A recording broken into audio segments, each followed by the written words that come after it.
In an epic display of a timeless art form, bear witness to the poetic movements of the human ballet. Question your very existence as a man stands perched atop his mobile home. He gulps one last taste of pure saddle-strap white lightning and prepares for his ascension to forevermore. Just get off the goddamn roof, Glenn. Eat it, sack sniffer! I am go for launch!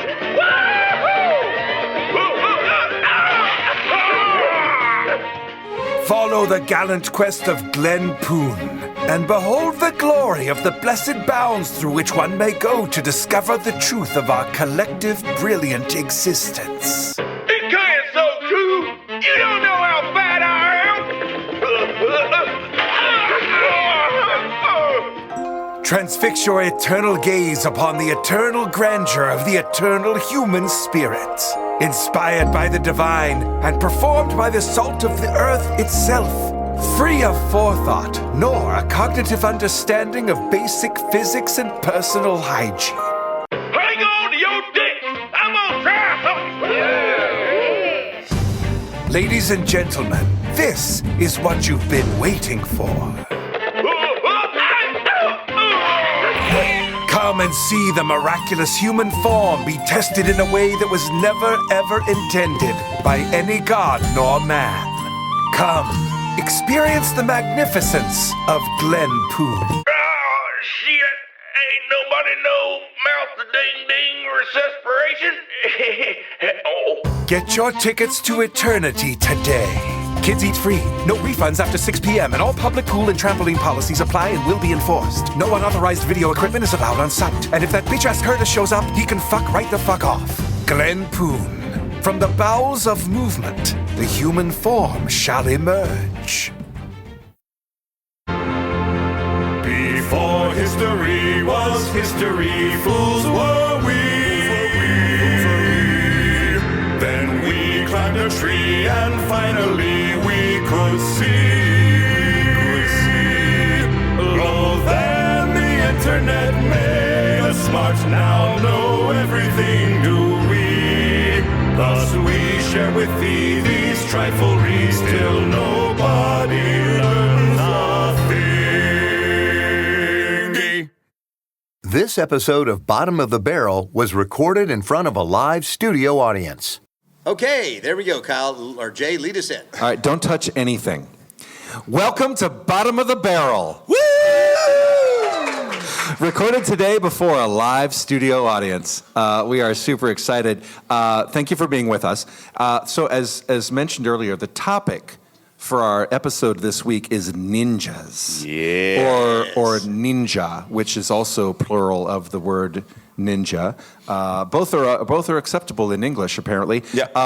But when this topic came up for the podcast, I was very interested in it, certainly because of the mysterious and almost superhuman elements of this character, but also because they are adjacent to the work we do in anime, so it seemed like a good fit. And then I started researching the history of ninja and discovered how far-reaching and dense and complicated it was. And I realized that we were probably in terribly over our heads, which is a very bottom-of-the-barrel thing to happen. Indeed.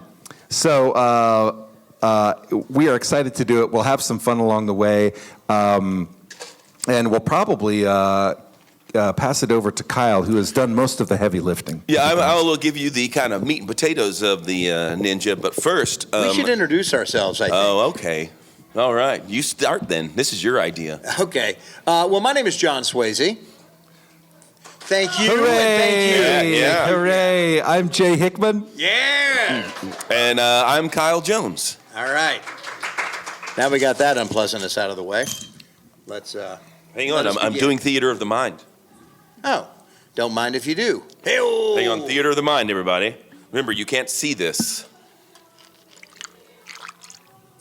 I feel like I'm right there. Yeah. That's incredible.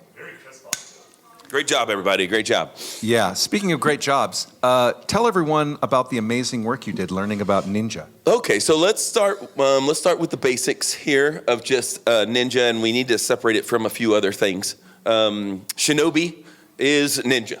Okay, Right. Shinobi and ninja interchangeable, same thing. Shinobi is actually used more than ninja in all of your Japanese literature and stuff like that. Samurai are they're the military. These are the guys who are trained, and they're part of the family or the government or what have you. They're official warriors of your lord and your group. And so they have one boss, and that one boss is the shogun. Shogun's in charge. And when you talk about a shogunate, that is that guy's big area, right? So kind of like a general or a ruler. Can be both a lot of times back then. So then if, let's say, you're a samurai in the army and your shogun leader master dies, you become a ronin, okay? And that means you're a masterless samurai. How many of those would there be? Like, how many in a shogunate? How many samurai would be typical? I don't know if there is a typical. I think it's just depending on the size of the... like often hundreds and hundreds or thousands, or is it smaller? I don't know. Smaller, okay. John knows all about that. Well, he'll get to that later, right? Yeah. You bet. I'm not worried at all. Okay, good. And then, so that's your basic hierarchy. And so where are the ninja in all this? Because they're not official. So like the peasants and the farmers and whatnot had to kind of protect themselves from, rogue bandits and from samurai and crap and shoguns trying to flex their power on them. So they started making their own little groups to kind of just protect themselves. And those were called iki. That's where that term comes from. And it's not funny. I thought iki was like gross, like iki. It can be. I've been waiting all my life to be where does iki come from? I use it all the time in common parlance, and I've never known, and now I do. Yeah. That's why it was the laughter of relief. So if I'm not mistaken, so the samurai are like the knights of Europe, like they would serve knights, a lord. Right. That's a good parallel. Yeah, they're right, official. And if there's a battle between the shogunates, like this shogun over here wants to claim this land or to steal the eldest daughter of the so-and-so, and the shogun over here doesn't like that, and they go to war, samurai it'll be versus the samurai. Okay, out on the battlefield, all in full display, samurai versus samurai. Got it. Okay. And, but the trick about the ninja or shinobi is that they are covert. They're more about spies and infiltrating and things like that. And so they're not... You don't just announce, I'm a ninja, because then you'd be the terrible ninja. You'd be the worst ninja of all time. So it's kind of like, think of a CIA operative. You don't announce yourself. So James Bond would be a ninja. Kinda, yeah. I mean, you want to hide in plain sight, you want to blend in or just be completely sneaky.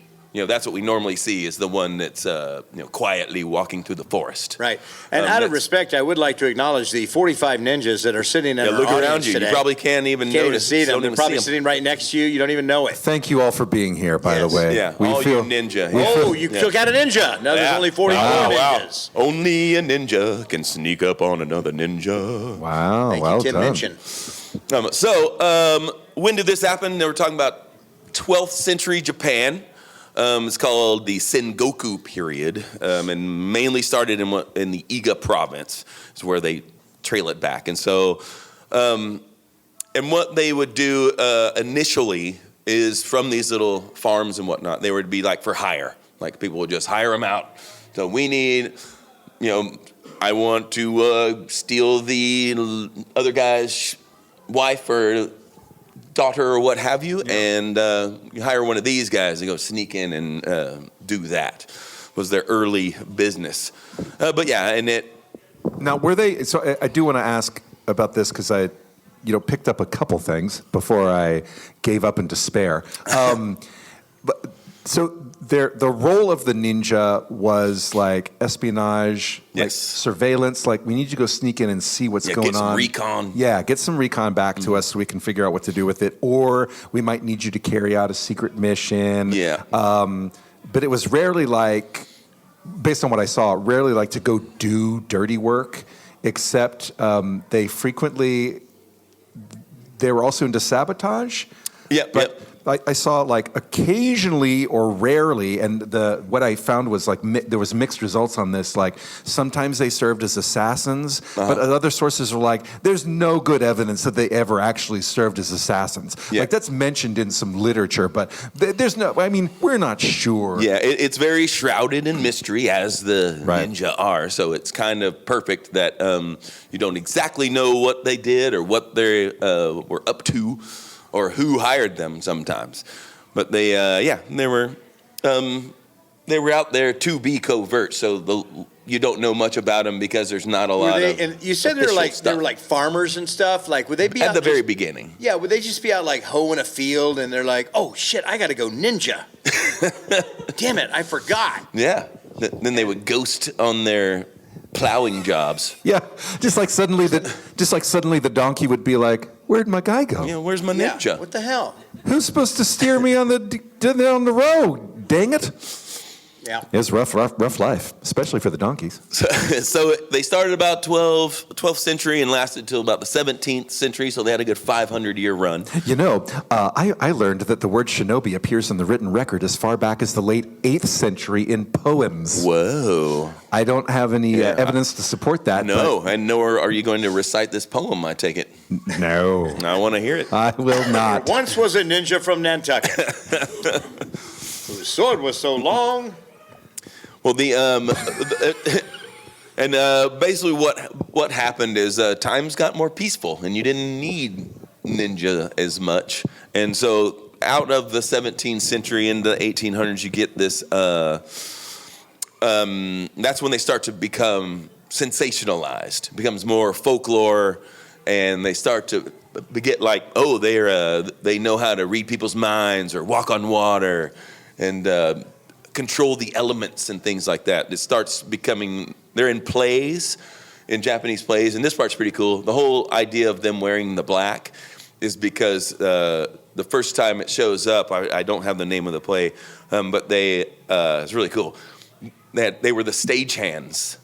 So they were dressed in all black as they were on the stage, and then all of a sudden they're part of the action in assassinating the emperor or what have you. Oh, without having to make a costume change. Right, right. You're already dressed up. Yeah. But in practical use, there was nothing to do with like they would only conduct their missions in the still of night, and so it was helpful to be in all black because. No. I mean, I'm sure there were missions that needed all black, but hiding in plain sight was more important. Like being part of the Emperor's squad. Right. I heard the disguises were a huge part of it. Because they always had to blend in. Yes. The idea was to be.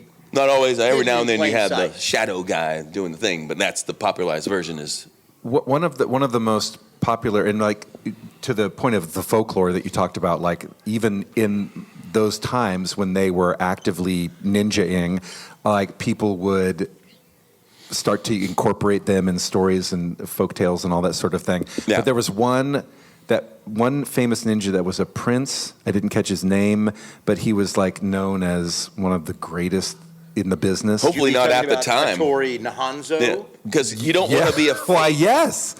Wow. I'm glad you brought up Hattori Hanzo. But But you don't want to be a famous ninja.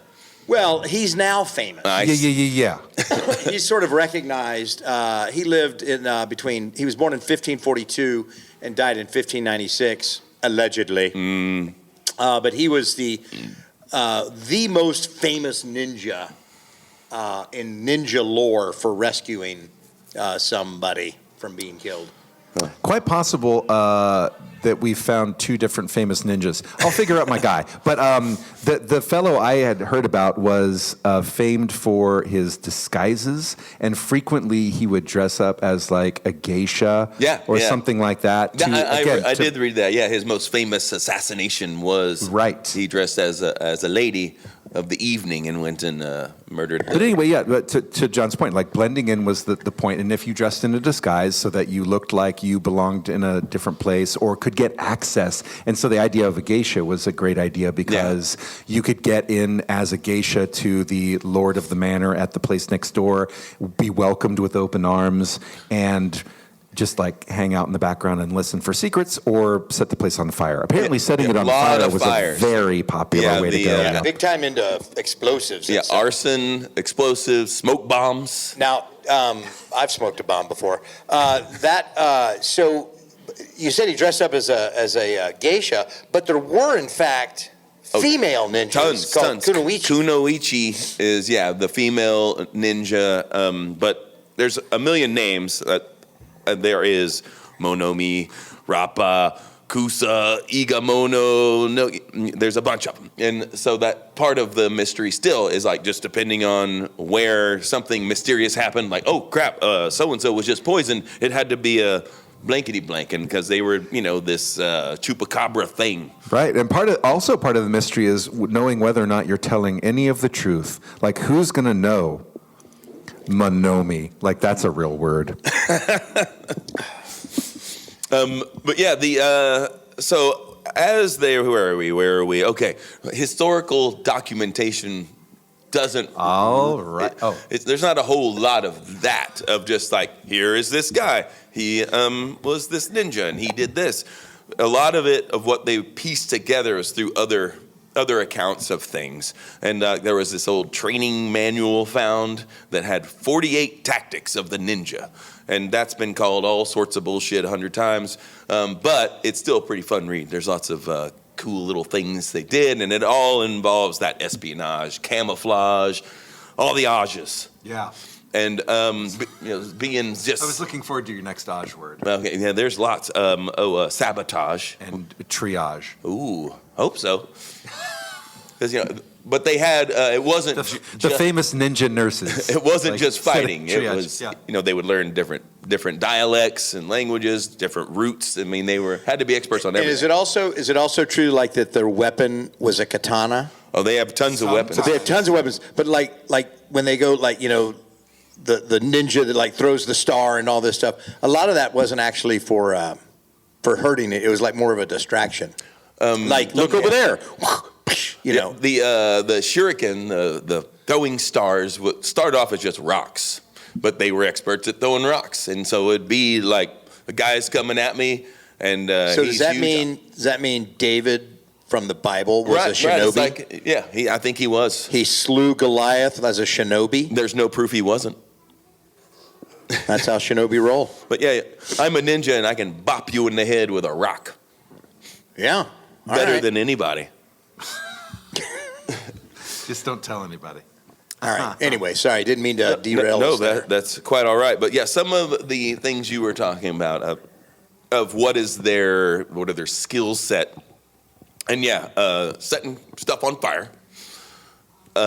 They did assassinate, but it wasn't going to be. They weren't trained to be big warriors. They were trained to get in there, get it done, and get out, or die in the process. Some of them were kind of not good at their jobs. That was John's ding right there. Dear me, sorry. He's the king of ding. Were they smooth with the ladies? Some of them were ladies.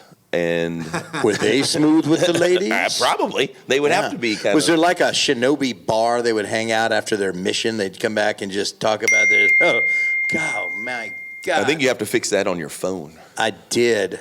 It's not my phone, it's my computer. But I got it to work. I fixed it. I just told my wife to quit calling me. But let me know if that works. Yeah.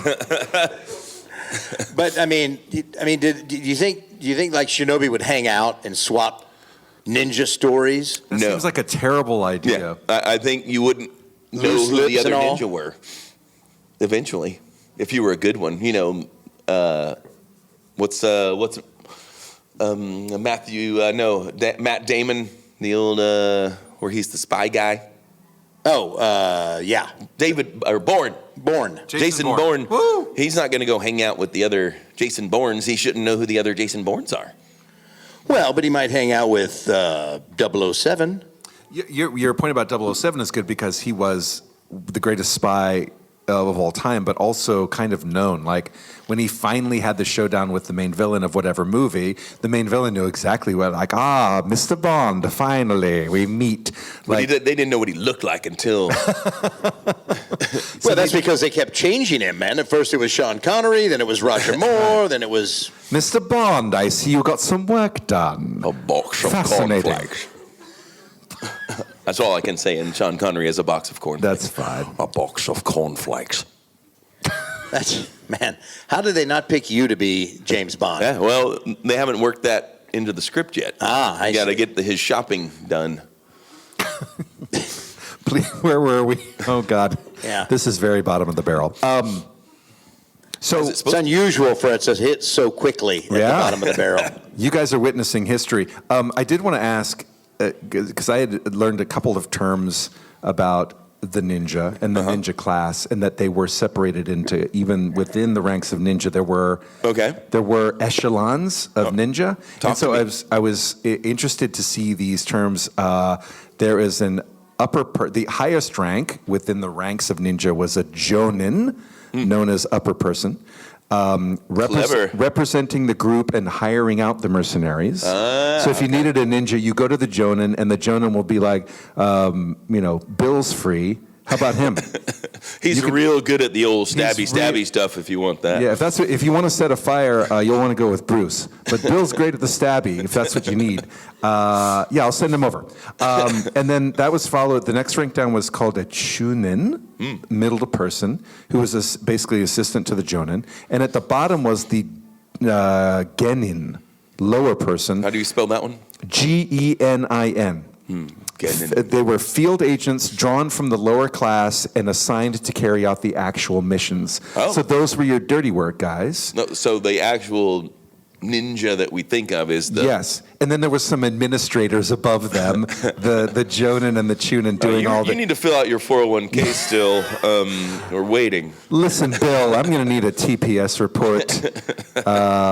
We need to know how much gasoline you used to set that fire. Before you set any more castles on fire, we need to get this worked up. We've got an inventory problem. But I was interested in learning that, just for the fact that there was ranks of ninja, and also that the highest level, the Jonin, rhymes with Ronin, which you mentioned earlier, like lots of Onins. So maybe he was. You think like they were just like, well, what should we call him? It's like, well, what do they call the samurais? Like Ronin? Well, Onin, Bonin, Phonin.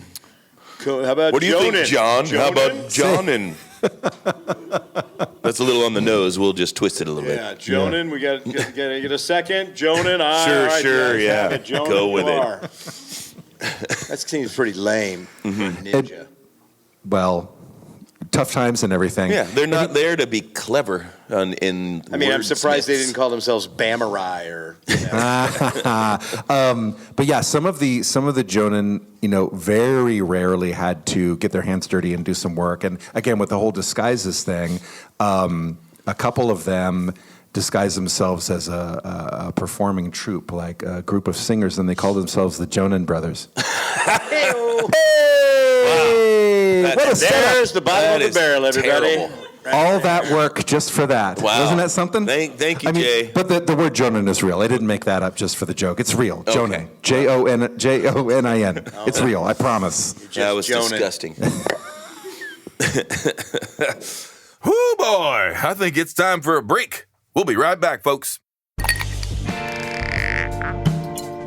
The folks at Abstraction Spirits are more than simply connoisseurs of fine bourbon. They consider the delicate distillation process and the blending of beautiful flavors to be an art form. In fact, so much so that each Abstraction Spirit is inspired by the classic works of some of the world's foremost artists. Sip the unfiltered raw honey and mint notes of their 6-year small batch bourbon, Time Sipping Away. It's distinguished, long-lasting, and perfect for a quiet evening on a beachfront balcony. Or, if rye is your preference, try This Old Cowboy Bourbon. This 9-year rye bourbon sits at 100 proof and offers a rugged, flavorful pop to brighten up any gathering. Abstraction also highlights rye whiskey with Memory of Fire, an 8-year single-barrel endeavor. And the latest from Abstraction Spirits is Backcountry, a 9-year toasted stave light whiskey. So no matter if you're hosting an intimate get-together with your closest friends or a casual patio event with the neighbors, or if you just need a quiet night by the fire, Abstraction Spirits has the flavor and finish you need to make your evening a masterpiece. Abstraction Spirits is available in 35 states nationwide. Visit abstractionspirits.com for more. Abstraction Spirits, art in liquid form. We now return to your regularly scheduled buffoonery. They did some blow darts. Is kind of their thing. What's the name of that thing? Blow darts. Oh, Here. I think I can come up with that. that's exotic. Yeah. I think it's a blue dart. It's in there somewhere. Here we go. Fukiya Thank you. or See? Fukiya. That one. Yeah, Fukiya. I like that. Then just good old darts in general.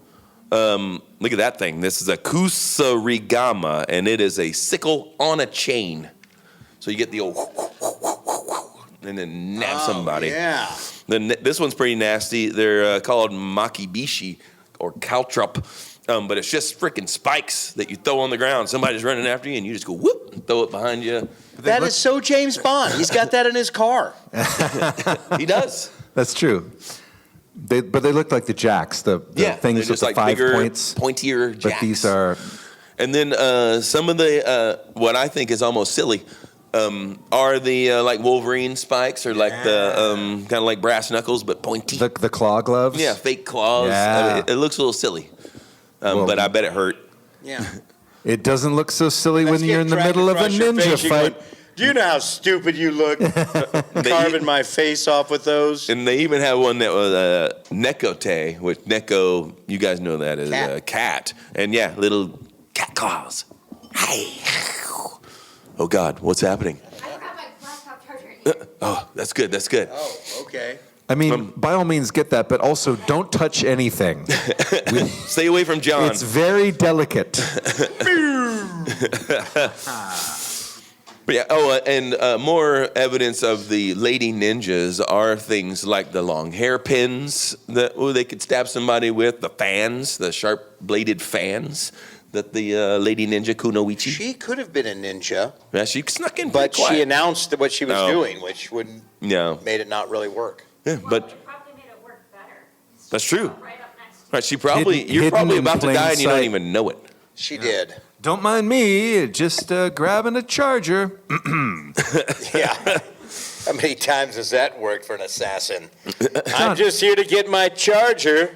John, I'm sorry to interrupt. There's a tiny prick, like a small bit of blood on your neck. You doing all right over there, John? Curious. Seem a little out of it. Where? It is a joke. I'm pretending that John was attacked. Look, it's by a working ninja. already. He's losing his mind. Look, see? Oh, God. We've lost John. We'll have to power on without him. Got the consumption. Yeah, the old and the classic weapon of the ninja, COVID. Very covert. Yeah, Very How covert. do you See think it was nor named? smell it. Yeah. But there is evidence that another way through the history of the ninja that's not directly ninja is how castles changed during the time. Keep talking. They started to design them differently to kind of thwart or lessen the chance that they were going to get ninja attacked. They probably quit painting them black. Yeah, right? Yeah, because if you got a black castle and a black dressed ninja comes up, you're never going to see him. That's smart thinking, John. Probably also quit doing plays at castles. that guy did. Yeah. So we knew people were scared of them, and things they did that was pretty neat is they would start doing these big long corridors where there was nowhere to hide in the corridor, like the doors were flush to the wall, not big pillars and things. You would have little ante-rooms and corners, gravel corridors so that people would hear you coming. They even came up with this one floor called a nightingale floor that they would build it on these metal hinges. So when you walked on it, it just kind of squeaked. Oh, that's cool. You knew someone was coming. Another thing, you probably didn't get this in your research, they also came up with the electric light that would just light up the corridors. Oh, that's weird. Yeah, the ninjas are like, holy shit, what's going on? Wow. They couldn't. That when the clapper was invented. Just any sound and all the lights And it came was on. just like the owner of the castle would be like, and the lights would come on, but the ninja would go like that. Oh, it didn't work? And they would go right off, and then Oh. clap again. It became this battle of and the then clap. they were gone. It was a clapper Vanished. Yeah. Wow. battle. Wow. True story. Yeah, I By read the way, about it on I the s- internet. I saw it on a infomercial once in the 90s. They blew someone's cover. Has this ever happened to you? Do you own a castle that's constantly flooded with ninjas? Wake up and your eldest daughter's missing? Well, try the clapper. Or hire your own ninja. You know the little running with your arms behind you thing is ninja. Like Oh, yeah? Naruto? Yeah. Like this? Is And it- you're going like, why are you doing that? You're just going to fall on your is it- face and is look it- yeah, ridiculous. Is it like to give you lift or something? No, it's more of a to be less seen. So if you would run straight at someone with your arms behind you, because if you're running all like woo willy nilly, you're kind of this sporadic little mess. So it's high knees, arms behind you, and it's just you're a dot that you can't really tell if you're coming towards you or away. I tell you what, I want to see that on the football field. Like a guy gets the ball, here, Jones, to you, and you grab it and put it behind your back and just run. In his bright red, white, and blue uniform. Yeah, No one will see him coming. Not till you're in the end zone. Not until you spike that ball. They won't even know you were there. That's incredible. Or I guess here it would be purple, yellow, and white. All right? Minnesota Viking fans, anyone? Yeah, there's some Vikings fans. Everyone's agreeing. Okay. It was it was very ninja response. Yeah. That's smart. Appropriate. All right, So what else you got, Kyle? What else about the ninja? No, I'm ready to that's kind of our meat and potatoes, what the ninja are, what they're supposed to do, and then they became legend and kind of blown a little out of proportion. So where does that take us, guys? Well, as we know, ninjas are very, very popular in our culture. I mean, we all work in the anime world, and ninjas are certainly no secret there. Thank you. Yet they are. That's so weird. Well, I know it's weird, but there's been a lot of great shows, great movies, TV shows. First one that comes to mind, of course, is Teenage Mutant Ninja Turtles. Yeah. You got any Mutant Ninja Turtle fans? Anybody like Ninja Turtles? Yeah, they were artists. Can you name the Mutant Ninja Turtles? They're all famous artists. All right, I bet we can do this. So, all right, there's Pollock and Andy Warhol, and Picasso, and Frida. And they love pizza. But yeah, well, Michelangelo. Bob, what's his name? Bob Ross. Bob Ross. He was a very I'd like to see famous the Bob ninja. Ross ninja. he was the rat, right? Splinter. I think he had a rat living in his hair. I think that's, Just needs a little so friend. there was Donatello, Michelangelo, Raphael, and Michelangelo. Leonardo. Yeah. Leonardo, right. Leonardo was the one that really liked pizza, as I understand. Oh, is that right? No. No, it's not. Michelangelo. Yeah, I know.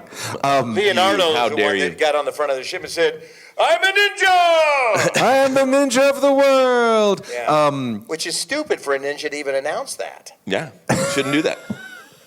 Well, I'm sure he learned his lesson. But He did. He sank the ship. yeah, he froze to death. But yeah, to the point of the popularity of ninjas in Western culture and entertainment, like to Kyle's. Kyle mentioned earlier, like the depictions of the ninja started around the time that they were actually working, and kind of written about because they became legendary. Like the fact that they were. So many of them are so very good at their jobs and like would go in and strike and you didn't know they were there and suddenly your mansion was on fire and you're like, how did this happen? And so they grew to have kind of some, just sort of folk status, some legendary status. And so people were like, this guy's pretty cool, got to admit. Like, I'm sad my castle's on fire, but I'm going to build the next castle all different, though. Yeah, hats off to that guy. And so they became, part of the lore, and people would be like, let's do a play about these guys because they're pretty cool. Let's write a poem about them because they're pretty cool. And so it started like the depictions of them in culture started at the time in Japan. During the Meiji Restoration period. Yeah, I was about to mention Meiji. But popular depictions of ninja at all times, including now, have ranged from realistic to the fantastically exaggerated. That's a term I found somewhere. I like it. I didn't write that. No.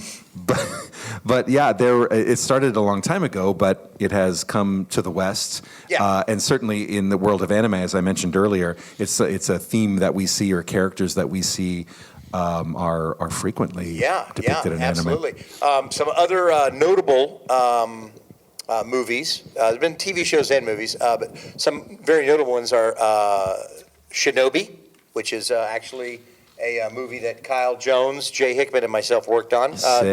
We have a special guest in the back, Rob Mungle. Rob, did you work on Shinobi? Okay.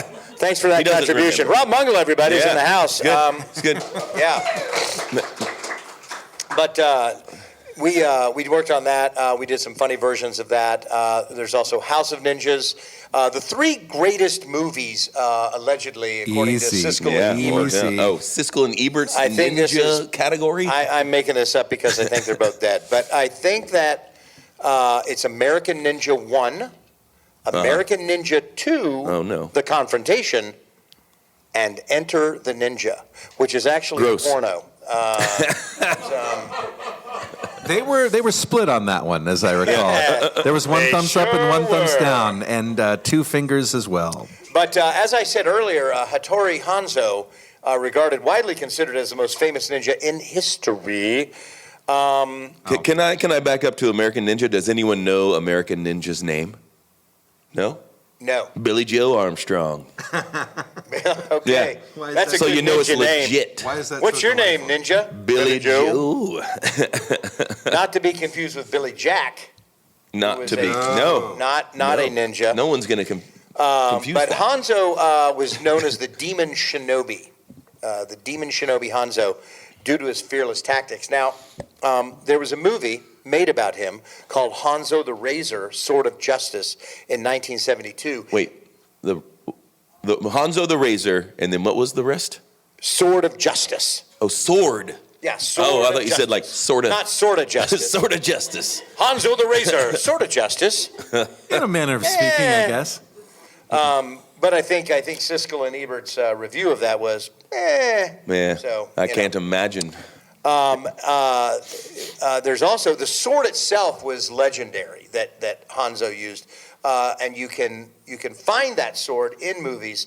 I think probably most notably is Kill Bill Volume 1. Yeah. That's the sword. Now Chops off old what's her nuts head? Yeah. Top of her head. Yeah. There was a movie And that was isn't that actually, enough? There was a movie actually made about Hanzo in 1980 called Shadow Warriors, and Hanzo was played by Teruhiko Saigo. Prove it. It says right here on my computer. And in 1980 to 1985, they made a TV show to follow it because of its grand success in the Japanese market, and it was played by a guy named Sonny Shiba. Ah, classic. Yeah. But other great ones are Shinobi, Teenage Mutant Ninja Turtle, House of Ninjas, and I would be very remiss, and I'm gonna segue this to you, Jay. I'm gonna toss it right to you. Thank you. But Kyle Jones got to direct a movie that is now available on Max and on Amazon called Batman Shinobi versus the Yakuza League. And It's called Batman Ninja, John Swayze. Batman Ninja. What'd I say? Batman Shinobi. I mean, well, it could have been. It showed some real, at least I didn't say Batman Samurai. No, that would be right out. But I got to play Ra's al Ghul, and a ninja. And Kyle got to direct it. Anyway, so Batman has a connection. The DC Universe now has a connection to the ninjas. Yeah. And then, of course, the ever-popular Beverly Hills Ninja, starring Chris Farley. Yeah. Which was probably the most accurate retelling of a ninja story ever. Because you wouldn't suspect. Right. Right. a ninja. I don't remember much about that film. I did watch it once, many times. You did? Many, You many watched it? years I never ago. saw it. I saw at least 60% of it. I think I think I sat through the whole thing. But the only thing I remember, other than how silly it was that at the end, Chris Farley's ninja character saves the day. Like probably kind of Inspector Clouseau, like I think he bumbled into saving the day. But at the end, he wins the girl. Oh. And so they had, cast some gorgeous actress to play Nicolette whoever. Sheridan. I don't know. I don't think so. Madeline Stowe. No, I don't think so. Okay. And so he Glenn wins. Close. He wins. It may have been Glenn Close. He wins the girl, and in a movie like this, typically when the hero wins the girl, like the final scene of the movie is a big smooch. But they went for a hug, and I haven't read any behind the scenes stuff, but I have to imagine like she had her agent. Yeah. Like I will not. Kiss Absolutely, Chris I will Farley. not kiss Chris Farley. Poor like Chris. I know. I mean, he didn't do anything wrong. Where was he in his kind of, downfall? Because he was Yeah, I mean, he was in a bad space Well, there for last and that was year. actually Yeah. that was his last movie. Oh, so before he was died. probably all He messed died up. about 9 months later. I wouldn't kiss him either then. yeah. So yeah, there was that's the main thing I remember about Beverly Hills Ninja was the look at the end for Chris Farley. I did feel bad for him. So something interesting about ninja in Western entertainment and culture was kind of it all seemed to hit at once. Okay. Like it was in the 80s that Hollywood went ninja crazy. Yeah, I can see that. Like all of that came all at once when someone hit upon the idea of like Like they redid the Meiji Restoration all over again in 1980, it was almost exactly like that. But but with cocaine. The topic, the idea that ninjutsu basically became a fashionable replacement for other martial arts, because martial arts was big in the films already, thanks to Bruce Lee and Chuck Norris. But the idea that this style of martial art would become more popular in film had a lot to do with the fact that it was cool just to name someone a ninja rather than that guy that does karate. Right. It's just catchier. They're cooler. And so that was one of the reasons. And then the idea of the ninja code of honor, which is something I'm sure you came across, was also something that was attractive to Hollywood. Like these guys are honorable, even though. Like Lee Van Cleef was portrayed a ninja once. That is ridiculous. I'm so glad you brought that up. It occurred in the 80s during bet. Ninja Fever in Hollywood.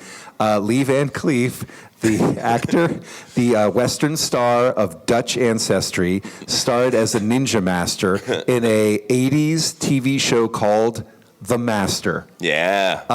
The Master has easily one of the top 3 greatest theme songs from the 80s. Oh. I'll see if I can summon it up later. But the show did not do well. You don't You'd be say. surprised to learn. But it wasn't complete BS. Like Lee Van Cleef played a character named John Peter McAllister. Yeah. Who was Joe. He was a ninja master, but he was. They made very clear he was an American ninja who had been in Japan fighting in the war, and after the war ended, stayed in Japan and studied their ways. Okay. And stayed there for like 30 years. Very Jean-Claude Van Damme sort of story. Yeah.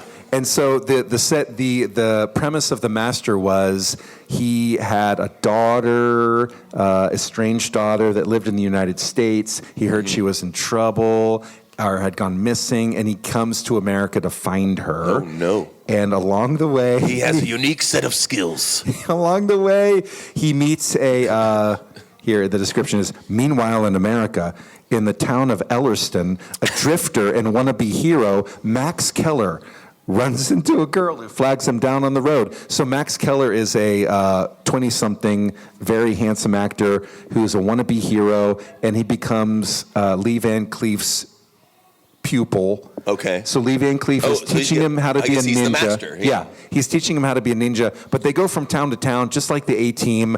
They're searching for this daughter. But along the way, they meet people who need help in these various towns. And they can ninja them out of it. Yeah. They ninja them right out of it. Lee Van Cleef. Lee Van Cleef, the master. The show lasted 13 episodes and was immediately canceled. Yeah, I see that. I don't understand. How? How is that canceled? Hollywood just doesn't know when they have the gold. Well, I would just like to say, since we're talking about actors, I'd like to say Nicolette Sheridan. I believe it's pronounced Nicolette here in Minneapolis. You are right, it is.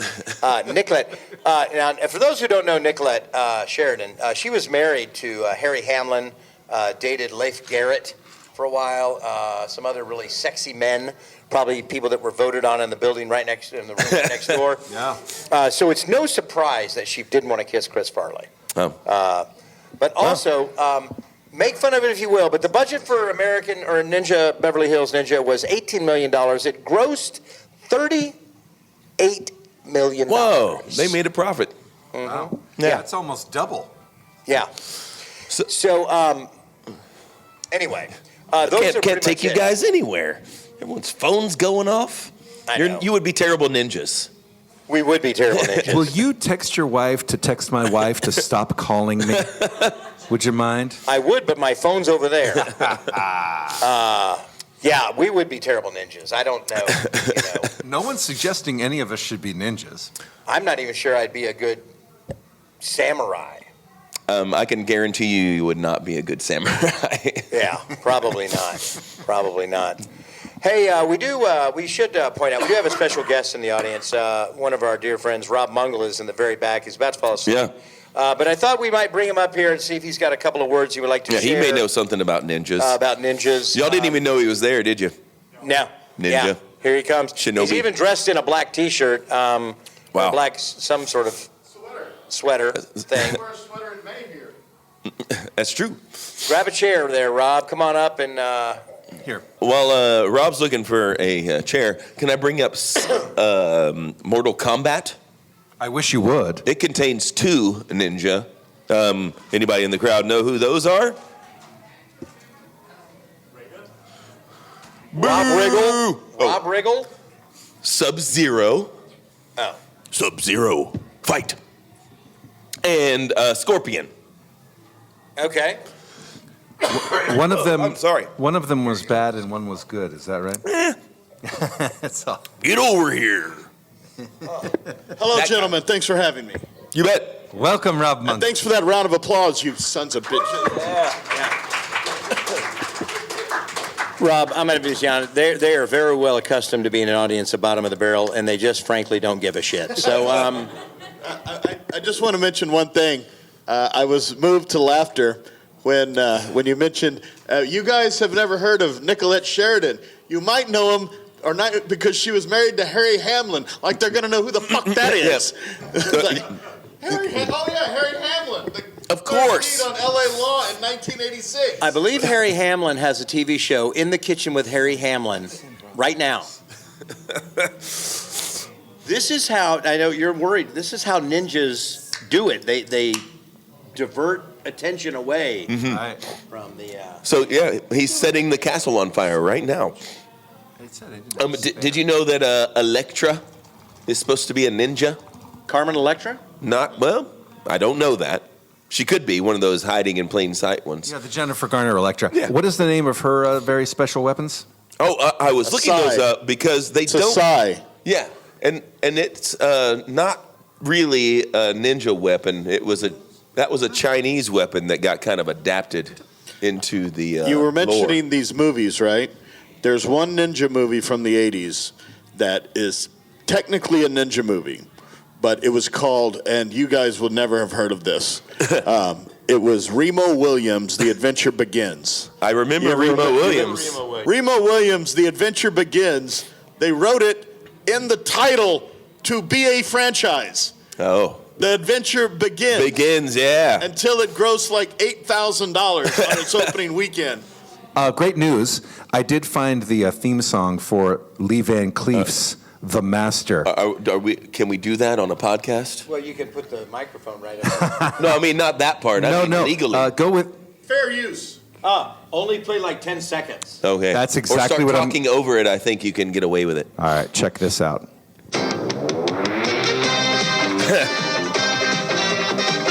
Yeah. All right, you get the idea. Incredible, right? And listen, I want you to know, I mean, when y'all leave the show tonight, He's already trying to get rid of people.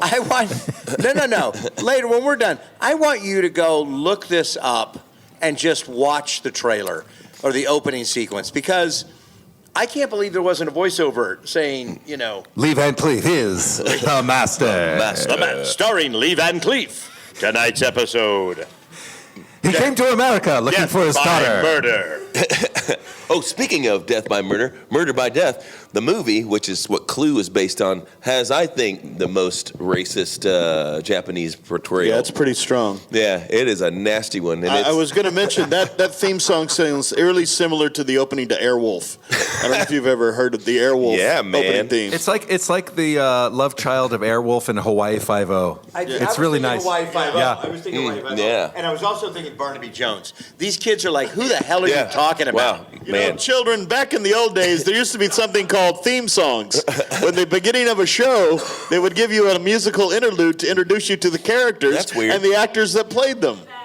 Oh. Yeah. Back when there were 13 channels to choose from, And you had they would put on things in black and white, and they were called television. You know, that's the Airwolf had a Lee Van Cleef lookalike. Oh. In one of the starring roles. Ernest Borgnine? No, the other guy, the guy with the eye patch, who was like the millionaire. Right. Archangel. Yeah. Woo, sorry, They everybody. don't make good TV like that anymore. You kids don't know what you're missing. Yeah, now it's everybody We sleeping had with you. monkeys driving 18-wheelers in the 80s. It was a good time. Yeah, you weren't anybody until you did your monkey movie. Which reminds me about Jonan, the Jonan the Monkey Ninja. Which, by the way, has there not been a Ninja Monkey movie yet? Because Ooh. we're sitting on $1 billion industry. I think we are. I think we need to go there. What was Monkey Ninja? Come on. What was the They would print money. What was You'd the go monkey see it, show? right? Coco the Monkey Ninja. There was the Monkey Spy show. And because the monkey, is there anything less secretive than a fucking monkey? Yeah. I didn't see him coming when he threw the poo at me. Dude, that would be star poo. Just like, so They're shitikin. So for those of you new to the podcast, this is pretty much how it descends, how we work our way how we down. start up here and we wind up down here at the bottom of the barrel. That's nice. Yeah, we are close to the end, so appropriate that we ended on monkey poo. That we reached it right in time, but I think now would be a great time for us to figure out. We have five people who liked and subscribed Thank you for that, and left us a comment on April Fools, which were part of the instructions. So we have stickers, right? John's promised stickers. I've got Blu-rays. Oh. How about that? I've got stickers. Yes. All right. If you are, who's here tomorrow? Are y'all here? All right, yeah. Come by the table tomorrow. I will have stickers for you. Fine. That's promise. a good deal. Every one of you in the audience tonight will get a sticker. Congratulations. And then the people that left a comment as instructed on our April Fool's episode, you guys will get a Blu-ray signed by any one of us that you choose. And from the five of you, we will select one grand prize winner. Oh, boy. Who will win a bottom of the barrel t-shirt. And the armadillo? No. Well, we should point out we have an armadillo. This is our official mascot for Bottom of the Barrel. His name is Lee Van Cleef. Did you know that? I did. And when you see our logo, you'll notice that one of the characters has a butthole, as does the armadillo. This was hand-stitched by our own Jay Hickman. I don't seek credit for stuff, and especially not for that. So, well, it too is. late. It's very well done. It's a clean stitch. I'm proud of you. Wow. If you need a clean butthole. Oh boy! When you think buttholes, think Jay Hickman. Quality buttholes since 1974. Stitching your butthole? No. All right. All right. So, guys, thank you so much for being here. We would love to see PNG XC8480. I'd love to see Cody Bell. I'd love to see Vocaloid Fan. I'd love to see Munchie Bunny and Ozzy's Chinchilla. Thank you all for supporting us. Thank you, Anna Minneapolis, for hosting us and for joining us for Bottom of the Barrel. It's a real pleasure. A big hand for our special guest, Mr. Robert Mungle. Now, everyone leave as quietly and secretly as possible. Well, we did it. We finally hit bottom. I knew we could. Thanks, everybody. If you'd like to learn more about this finely distilled product, visit bottomofthebarrelpodcast.com, where you can find our previous episodes, merch, and even some Patreon options. If you want to tell us how smart we are, or how stupid we are, or if you have a topic you want us to dive into, hit us up on our socials. Bottom of the Barrel Podcast is on Instagram, X, and YouTube. Research, writing, and hosting duties for Bottom of the Barrel are taken up by John Swayze, Kyle Jones, and Jay Hickman. Our producer and sound engineer is Dave Lasco. Our business and digital manager is Olivia Swayze. And our composer-arranger is Jonathan Benjamin. We also offer our sincere appreciation to our collaborators, without whom we'd merely be floating somewhere around the middle of the barrel. Big thanks to Afshar Karat, Keegan Dalio, and Patrick Marrero. Finally, we'd once again like to thank our sponsor, Abstraction Spirits, art in liquid form, which you can find at abstractionspirits.com. We'll see you next time.